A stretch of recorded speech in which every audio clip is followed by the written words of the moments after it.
News के प्रायोजक है Shahada Islamic mobile app. अभी ऐप डाउनलोड कीजिए, रिव्यू सबमिट कीजिए और ढेर सारे इनाम जीतिए।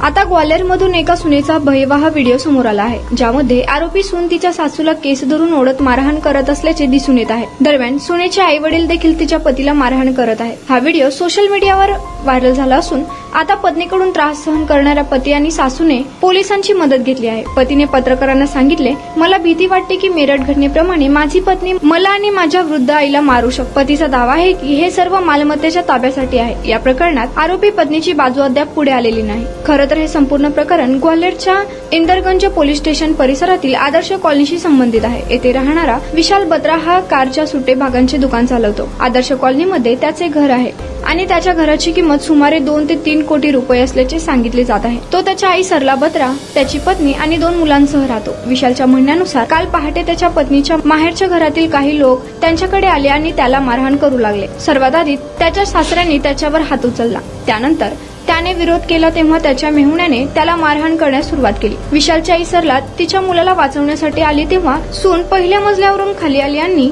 तिने तिच्या सासूला मारहाण सुरू केली। नंतर सर्व पक्ष घराबाहेर रस्त्यावर येऊन भांडत होते। तिथेही जोरदार लढाई झाली। व्हिडिओमध्ये असे दिसून येते की आरोपी सून तिच्या पतीलाही लाथ मारत आहे। शेजाऱ्यांच्या मध्यस्थीनंतर प्रकरण शांत झाले।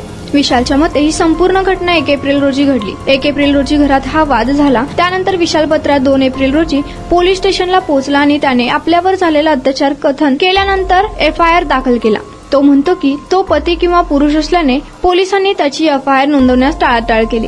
खूप प्रयत्नानंतर त्याची FIR नोंदवण्यात आली, ज्यामध्ये पोलिसांनी किरकोळ कलमे लावली। तर आता त्याला आणि त्याच्या आईला त्यांच्या जीवाला धोका आहे आणि परिस्थिती अशी आहे की पत्नीने घराचा ताबा घेतला आणि ते घरोघरी भटकत आहे। शुक्रवार दिनांक 4 एप्रिल रोजी विशाल बत्रा यांनी SP कार्यालयात जाऊन कठोर कारवाईची मागणी केली। यावर DSP रॉबिन जैन यांनी कठोर कारवाईचे आश्वासन दिले आहे।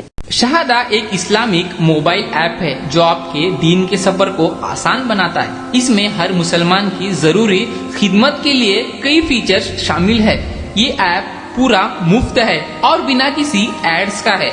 ये ऐप में आपको मिलेगा अजान अलर्ट्स, किबला कंपास, मस्जिद फाइंडर, ज़कात कैलकुलेटर, कुरान, हदीथ, अल्लाह के 99 नेम, धीकर, दुआ, dark theme, multi language support, Shahada GPT, ऐसे अन्य कई फीचर्स।